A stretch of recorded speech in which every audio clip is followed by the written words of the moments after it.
Hello everyone, hello dear student, आप सभी का स्वागत है आज की क्लास में। और हम बात करने वाले हैं स्पेशली पीजीटी एग्जाम्स को लेकर। अगर आप किसी भी स्टेट का पीजीटी एग्जाम देने वाले हो, एनवीएस, केवीएस, DSSB के थ्रू अगर आप देने वाले हो, या फिर इसके अलावा बिहार का बीपीएससी टीआरई के क्लास 11th और क्लास 12th के लिए एग्जाम देने वाले हो, तो हर एक एग्जाम के लिए एक बहुत इंपॉर्टेंट थ्योरी है, एक बहुत इंपॉर्टेंट मॉडल है, मैं डिस्कस करने वाला हूं आपके साथ, जिसको हमने इकोनॉमिक ग्रोथ स्टेजेस को डिफाइन करने के लिए यूज करते हैं, जिसको डब्ल्यू रॉस्ट्रॉफ के द्वारा बताया गया है। लगातार इस पर सवाल पूछे जाते हैं हमारे एग्जाम में, और मैं आज आपको पढ़ाऊंगा भी और प्रैक्टिस भी कराने वाला हूं, क्योंकि क्लास आपके लिए बेस्ट होने वाली है। तो चलिए शुरू करते हैं। सर, कौन है ये डब्ल्यू रॉस्ट्रॉफ और उन्होंने क्या थ्योरी हमें दी है जो एग्जाम का पार्ट रहती है हमेशा से। शुरुआत करूंगा, देखेंगे यहाँ पर सबसे पहले हम बात करते हैं कि डब्ल्यू रॉस्ट्रॉफ एक अमेरिकी अर्थशास्त्री और एक सरकारी अधिकारी भी थे, उस सरकार के गवर्नमेंट ऑफिसर थे। लेकिन इंपॉर्टेंट है कि ये किस देश से रिलेट करते हैं, बिलोंग करते हैं, दैट यूएसए यानी अमेरिका से रिलेट करते हैं। इनके द्वारा जो थ्योरी दी गई है, याद रखना, रॉस्ट्रॉफ ने विकास के जो डिफरेंट मॉडल्स हैं, विकास के जो चरण हैं हमारे, उनको लेकर जो 20वीं सदी चल रही थी, यानी कि जो 1900 से लेकर 2000 तक चली है, 20वीं सदी के सबसे प्रभावशाली सिद्धांतों को दिया था। यानी इसका सीधा सा मतलब यह है कि विकास के चरणों का अर्थ यह है सर, जब कोई देश अल्प विकसित होता है, जब कोई देश पिछड़ा हुआ होता है, किसी देश में गरीबी, बेरोजगारी और वहां का जो सिस्टम बहुत ट्रेडिशनल तरीके का होता है, पुराने तरीके का होता है, वहां से लेकर उस देश के विकसित होने तक, उस देश में गरीबी समस्या दूर हो जाए, बेरोजगारी दूर हो जाए, इंफ्रास्ट्रक्चर बहुत अच्छा हो जाए, वहां के लोगों का स्टैंडर्ड ऑफ लिविंग बहुत अच्छा हो जाए।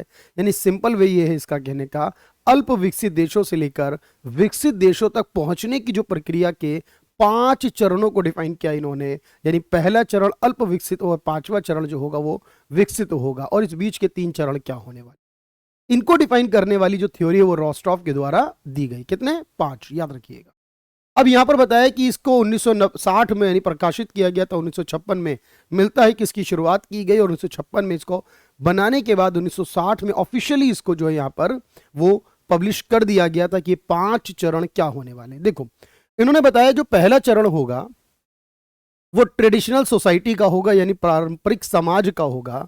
अब आप जानते हैं पारंपरिक समाज, जैसे कि भारत के, आपको कुछ वर्षों पहले तक देखिए भारत में भी पारंपरिक समाज था, ट्रेडिशनल था, एक ऐसी इकोनॉमी थी जो कृषि पर आधारित होती है, ऐसी इकोनॉमी जिसमें बहुत ज़्यादा आबादी होती है, बेसिक तौर पर उस आबादी में व्यापार कम होता है, गरीबी, बेरोजगारी जैसी समस्याओं का जन्म रहता है हमेशा से, और यहाँ पर जो स्तर होगा यानी व्यापार का वो काफ़ी कम होगा। लोगों के पास टेक्नोलॉजी नहीं होती है ऐसे देशों में, यानी पिछड़े हुए देशों को हमने यहाँ ट्रेडिशनल सोसाइटी के रूप में जाना है। इसके बाद वो धीरे धीरे मूव ऑन करते हैं, यानी टेक ऑफ करने के लिए, यानी उड़ान भरने की शुरुआत करते हैं, विकास की ओर जाने की शुरुआत करते हैं। लेकिन उससे पहले ट्रेडिशनल सोसाइटी के बाद दूसरी कंडीशन है, आगे बढ़ने से पूर्व शर्तें क्या होंगी। धीरे धीरे समाज जो होगा वो विपरीत विचारधाराओं पर काम करेगा, क्षेत्रीय समाज दृष्टिकोण जो होगा वो चेंज होना शुरू हो जाएगा यहाँ पर धीरे धीरे, और ट्रेडिशनल सोसाइटी जो होगी वो सेकंड स्टेज में पहुंच जाएगी। सेकंड स्टेज में पहुंचने के बाद, यानी कि टेक ऑफ से प्री कंडीशन की बात अगर हम बात करें, तो उसके बाद हम थर्ड में पहुंचेंगे सर, जहां टेक ऑफ कहेंगे। टेक ऑफ कहते हैं उड़ान भरने को, यानी कि तरक्की की शुरुआत होगी, रफ्तार के साथ वृद्धि होगी, विकास का शुरुआत हो जाएगी, जहां उड़ान भरने को कहा जाएगा। उसके बाद धीरे धीरे मैच्योरिटी की तरफ पहुंचेंगे। उड़ान भरने के बाद हम ऊपर की ओर जाते रहेंगे, मैच्योरिटी यानी परिपक्वता की ओर पहुंचेंगे, और जब हम परिपक्वता की ओर पहुंचेंगे तो ये हमारा चौथा चरण होगा। यानी सिंपल सी बात है, टेक ऑफ करना तीसरा चरण है, टेक ऑफ से पूर्व की बात करें दूसरा हो जाएगा, टेक ऑफ के बाद मैच्योरिटी की बात करें ये चौथा हो जाएगा, और आखिरी चरण क्या होगा हमारा, जहां पर हमारा मास कंजम्पशन यानी कि हाई उपभोग हमारा शुरू हो जाएगा, देश पूरी तरह विकसित हो जाएगा। यानी अगर अल्प विकसित देश है तो वो ट्रेडिशनल सोसाइटी में होगा, और अगर देश विकसित हो गया है, डेवलप हो गया है, तो वो हाई मास कंजम्पशन हो जाएगा, यानी वहाँ उपभोग जो है वो बढ़ जाएगा, वहाँ व्यापार बढ़ जाएगा, वहाँ निवेश बढ़ जाएगा। और इस बात को उस समय की यूरोप को देख के समझना चाहिए। यूरोप जब विकसित हुआ था तो कहा गया था यही आखिरी चरण है अब इसका, इसके बाद कोई चरण नहीं है। तो ये बात इस थ्योरी में 5 चरणों में दी गई है, बस इतना याद करना है और कुछ नहीं पढ़ना। तो चलिए देखते हैं सर, यहां पर पहला सवाल ये पूछा गया है, क्या कहता है सवाल में, डब्ल्यू रॉस्ट्रॉव के अनुसार आर्थिक विकास की अवस्थाएं कितनी होंगी, आर्थिक विकास के कितने चरण होंगे? तो आपको याद क्या कर रहा है, जवाब क्या देना है सर? आर्थिक विकास के टोटल 5 चरण रहते हैं। कितने रहते हैं? 5 चरण रहते हैं। बस इतना ही क्वेश्चन एग्जाम में पूछा जाएगा। दूसरा सवाल है, रोस्टोव के आर्थिक विकास मॉडल के 5 विभिन्न अवस्थाओं को श्रेणीबद्ध कीजिए, यानी कि उनको जो स्टेजेस हैं उनको यहां पर ऑर्गेनाइज कीजिए, कैटेगराइज कीजिए, सीक्वेंस कीजिए। अब आप जानते हो, देखो सबसे पहले मैंने बताया था जो टेक ऑफ करना है ये तीसरा है, ये तीसरा है। टेक ऑफ से पहले का जो होगा ये दूसरा होगा। टेक ऑफ के बाद जो मैच्योरिटी होगी वो चौथा होगा। देश डेवलप हो जाए तो कंजम्पशन बढ़ेगा, ये पांचवा होगा। और पुरानी विचारधारा का समाज पहला होगा। ये बात मैंने बताई थी आपको। तो यहां सही जवाब क्या बनेगा? 4 के बाद 1 के बाद 5, 4 के बाद 1 के बाद 5, ये वाला ऑप्शन होगा सही। इस तरह की सीक्वेंसिंग करने को आता है रोस्टोव मॉडल के अकॉर्डिंग। अगला क्वेश्चन है, लेकिन उससे पहले मैं आपको बताऊं, हमारे पास इकोनॉमिक्स स्पेशल का एक नया बैच है। और अगर आप इस तरह के कॉन्सेप्ट मेरे साथ डिस्कस करना चाहते हैं, क्लास में पढ़ना चाहते हैं प्रॉपरली, तो आप इसको ज्वाइन कर सकते हैं। ये अभी शुरुआत हो चुकी है और हमेशा कैरियर विल पर ये एक्टिव रहता है। आप इसको ज्वाइन कर सकते हैं। लाइव क्लासेस अवेलेबल हैं, साथ में वीडियो ऑन डिमांड यानी रिकॉर्डेड क्लास भी है। वक्त की कमी है और आपको पूरा कोर्स करने में जो 4 महीने लगेंगे लाइव क्लास में, आप उसको जल्दी पूरा करना चाहते हैं तो कुछ टॉपिक, कुछ चैप्टर जो होंगे वो आप वीओडी यानी रिकॉर्डेड फॉर्म में भी देख सकते हैं और उसके अलावा लाइव कर सकते हैं। नोट्स भी होंगे, कॉन्सेप्ट क्लियरिटी होगी, आपके सारे टॉपिक कवर होंगे। और जस्ट 799 में मात्र 799 रुपए लगेंगे, वो भी www.careerwill.com पर जाइए, रजिस्ट्रेशन करिए, मोबाइल नंबर डालिए अपना और उसके बाद CW20 इस कोड का इस्तेमाल करके 799 फी में जस्ट आप पूरे 4 महीने की फी है ये, और उसके बाद 8 महीने और मिलेंगे, यानी इसको देखने के लिए 1 साल की वैलिडिटी होगी। ज्वाइन कर लीजिएगा इस इकोनॉमिक्स स्पेशल के इस नए बैच को। चलिए अब हम अगले सवाल को देखते हैं कि आर्थिक विकास के चरणों की बात की जाए तो कौन सा चरण तीसरा माना जाता है? सवाल सीधा सा है, तीसरा चरण क्या माना जाएगा? तो मैंने आपको बताया, देखो यहां फ्लाइट का मतलब, उड़ान भरने का मतलब जो है ना, देखो स्टेटमेंट को ध्यान से समझ लो, ये टेक ऑफ करने से है। सर जब हम टेक ऑफ करना शुरू करते हैं वो तीसरा चरण माना जाता है, ये बात मैंने बताई है। वैसे भी ये प्री कंडीशन जो होती है, पूर्व की शर्तें दूसरा होती है, परंपरागत समाज पहला चरण है और उच्च जन उपभोग जो है वो 5वां चरण माना गया है। अगला क्वेश्चन है, एक अर्थव्यवस्था में टेक ऑफ स्टेज जो होती है वो क्या होती है? टेक ऑफ स्टेज का अर्थ क्या होता है? सारी स्टेजेस मैंने एक्सप्लेन की हैं आप लोगों के साथ, लेकिन टेक ऑफ का मतलब जहां से डेवलपमेंट बिगिंस होता है, जहां से विकास शुरू होता है, उड़ान भरना शुरू करते हैं, तरक्की की ओर जाना शुरू करते हैं।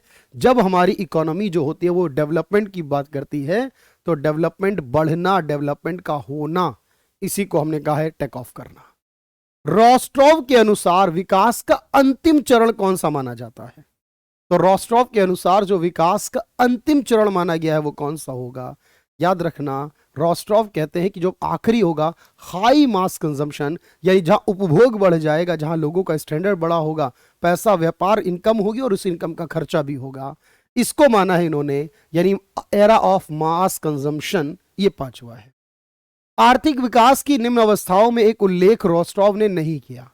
इसमें वो कौन सा विचार है जिसका रोस्टोव ने नहीं बताया है? क्या है जो रोस्टोव ने नहीं बताया? आप बताएं मुझे। रोस्टोव के द्वारा परंपरागत समाज की बात है, मोनोपोली कैपिटलिज्म की बात है, ओवर कंजम्पशन अधिक उपभोग की बात है, सेल्फ एनलाइटनमेंट, यानी इसमें अब देखो यहाँ शब्दों में फर्क समझ में आ रहा होगा आपको। सर परंपरागत समाज की बात है और ओवर यानी हाई कंजम्पशन की बात है। ये जो सेल्फ रिलायंट वर्ड है ना, ये टेक ऑफ के बारे में यूज होता है, उड़ान भरने के बारे में यूज होता है ये शब्द, यानी आत्मस्फूर्ति प्राप्त करना है, और ये बेसिक तौर पर होगा तो ये भी मान लिया जाएगा। लेकिन मोनोपोली कैपिटलिज्म जैसी बात इसमें नहीं है। यहां शब्दों की वजह से आपको लग रहा होगा कि शायद बी और सी नहीं होगा, लेकिन सी नहीं होगा, बी होगा, आत्मपूर्ति कहेंगे। इसीलिए अगला सवाल है, आर्थिक विकास की कौन सी अवस्था नहीं होती? फिर वही सवाल है, ऑप्शन को बदलकर पूछ रहा है एग्जामिनर, कौन सी आर्थिक विकास में नहीं शामिल होती? क्या लग रहा है मेरे दोस्त? ट्रेडिशनल सोसाइटी टेक ऑफ भी होता है, देखो यहां लिखा भी है टेक ऑफ यानी आत्मस्फूर्ति, इस सवाल में इससे पता चलता है स्टेटमेंट वर्ड्स क्या होंगे। हाई इन्वेस्टमेंट और drive to maturity, high investment जैसी कोई बात हमने वहां नहीं पढ़ी है, अधिक निवेश वाली कोई स्टेटमेंट हमने नहीं पढ़ी थी सर, बाकी सारी पढ़ी हुई है।